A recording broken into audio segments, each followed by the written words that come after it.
So it was about 2 months in, and my wife said to me, "How much do you love her, our daughter?"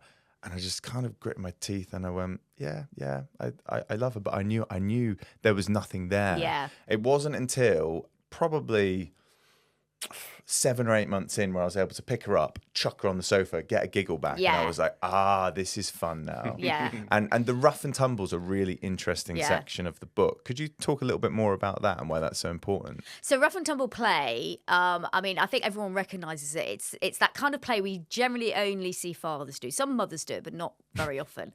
And it's that really, wrestling, giggling, tickling, running around the room, as you say, throwing somebody on the sofa, aeroplaning around the room, bouncing on stuff, whatever it might be. And it's known as rough and tumble play.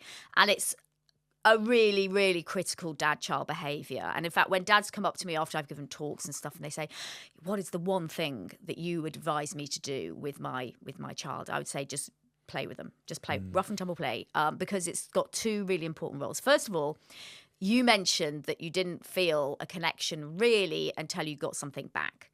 And that is perfectly normal. The only way fathers can build bonds with children is through interaction. You don't have the head start of all the hormones that come with pregnancy and childbirth and breastfeeding. So the only way you can do that and get those lovely bonding hormones is to do something with that child and get something back. And as we know, babies, particularly if your partner's breastfeeding, for the first few months, you don't really get a look in. It's actually quite hard to find something that you can do. And you don't get any reaction. You don't get anything back, really.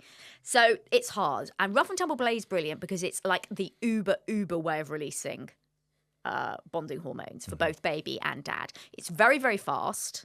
It involves lots and lots of touch, and touch is the major releaser of hormones.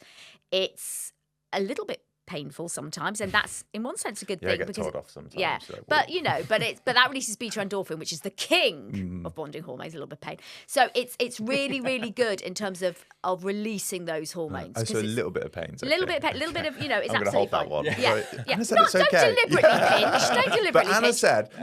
But the idea that it's got that exhilarating kind of euphoric behaviour, and it involves giggling, which releases beta endorphin. Touch, exercise, you get a little bit breathy, beta endorphin, and that beta endorphin is whatever they say about oxytocin, is the hormone of long-term love. So you get all of that, and the good thing is in a time-poor world, it works really well, particularly for Western dads, because it's very, very time efficient. You can play for like 5 minutes, and it would be like hugging them for like an hour.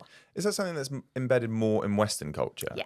Really? That's interesting. Because we are time poor, and for whatever reason, it seems to have developed that this is what you can do really quickly. With. If we look at other cultures, particularly sort of hunter-gatherer cultures and cultures where you are operating more as a family altogether, so not really a capitalist society, for example, where the family just move around together and are together.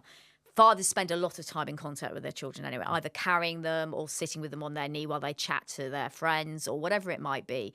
And so what we find there is they don't need it in the same way because they have got a whole hour to sit there with their child on their knee giving them a hug, or they are carrying their child through, whatever environment they're in. So they don't need it in the same way. So it's something we tend to see in Western societies. Okay. The Secret Life of